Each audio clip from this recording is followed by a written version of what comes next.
എല്ലാവർക്കും നമസ്തേ. സമ്യക് ലൈഫിലേക്ക് എല്ലാവർക്കും സ്വാഗതം. കഴിഞ്ഞ ദിവസം ഇങ്ങനെ യാത്ര പൊക്കോടുന്ന സമയത്ത് ഒരു വ്യക്തി ചോദിച്ചൊരു കാര്യമാണ്, നമ്മൾ മെഡിറ്റേഷനൊക്കെ ചെയ്യുമ്പോൾ നമ്മളുടെ ദുഃഖം ഇല്ലാതെയാകുമോ?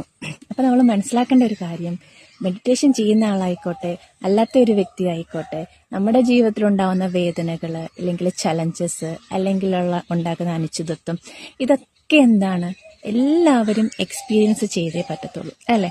അപ്പോൾ നമ്മളുടെ ഒക്കെ അറിയാം, നമ്മളുടെ ഈ ഒരു സ്പിരിച്വാലിറ്റിയുടെ ഒരു പാർട്ടാണ് ഈ ഒരു മെഡിറ്റേഷൻ. അപ്പോൾ ഇതിലോട്ട് വരുമ്പോൾ നമ്മൾ എന്താണ്, ഈ എക്സ്പീരിയൻസ് ചെയ്യുന്ന ആ ഒരു രീതിയിൽ എന്താണ് ഒരു മാറ്റം സംഭവിക്കും അല്ലേ? അപ്പോൾ അതായത് നമുക്ക് ഭൗതികമായിട്ട് പല കാര്യങ്ങളും നമ്മുടെ ചുറ്റും നടക്കുന്നുണ്ടെങ്കിലും ഇതൊന്നും നമ്മളുടെ ആ ഒരു ഇന്നർ പീസിനെ അഫക്റ്റ് ചെയ്യാത്ത രീതിയിൽ എന്താണ് കാര്യങ്ങൾ നമുക്ക് മുന്നോട്ട് കൊണ്ടുപോകാൻ സാധിക്കും. അതായത് നമ്മൾ കാര്യങ്ങൾ, ഈ സഫറിങ് ആണെങ്കിലും അല്ലെങ്കിൽ സന്തോഷമാണെങ്കിലും എന്ത് തന്നെ നമ്മുടെ ജീവിതത്തിൽ വന്നാലും നമ്മൾ അക്സെപ്റ്റ് ചെയ്യാൻ പഠിക്കുന്നു.